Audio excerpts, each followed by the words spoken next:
Thomas and the Railtour. The engines were excited. There were to be some special rail tours to the seaside, and no one knew which engine would be chosen to pull them. "It ought to be me," observed my lad. "After all, that seaside place helped to pay for my repairs." The others thought someone else should have a chance. Thomas knew he would not be chosen, but he enjoyed listening to the others arguing. He was pleased in the end when it was decided to give the trips to Green Arrow. When Green Arrow returned from the first tour, he said he had never seen so many people. Soon there was talk of putting on extra trains, but this was not possible. "All we can do is add extra coaches," they said, "but then Green Arrow can't pull a train that heavy on his own." "Of course I can," he scoffed. "My brothers and I did during the war." "Can I help?" asked Thomas.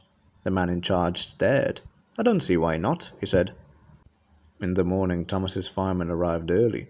Thomas's fire was lit, and while the warmth crept through his boiler, the fireman made sure all his moving parts were well oiled.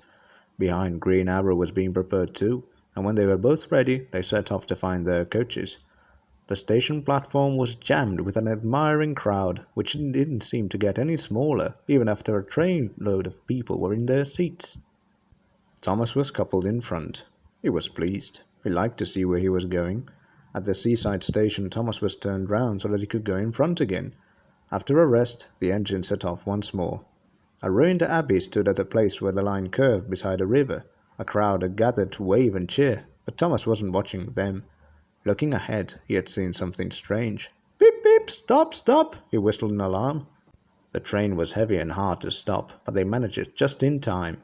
Now everyone was able to see that in front of Thomas, the rail near the river was lower than the one on the other side. "The water has undermined the embankment," said the inspector. "I'll go to the signal box and sort things out." Buzzers came from the passengers, but it was late before the men decided it would be safe to use the other track. Together the engines pushed the coaches back to a crossover. On his own, Thomas slowly crept past the landslip. Then, very carefully, Green Arrow pulled the empty coaches by, and together they brought the train back to York. A few days later, a party of important-looking people came into the museum. One was the man in charge, and behind him was the Fat Controller. "Oh dear," thought Thomas, "they've come to take me away for frightening that child." But the Fat Controller was smiling. The man in charge held up his hand for silence.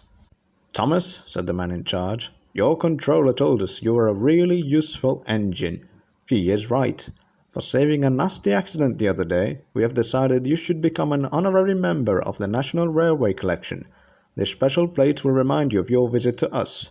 Ladies and gentlemen, 3 cheers for Thomas the Tank Engine." The noise nearly raised the roof. "Well done, Thomas," smiled the Fat Controller.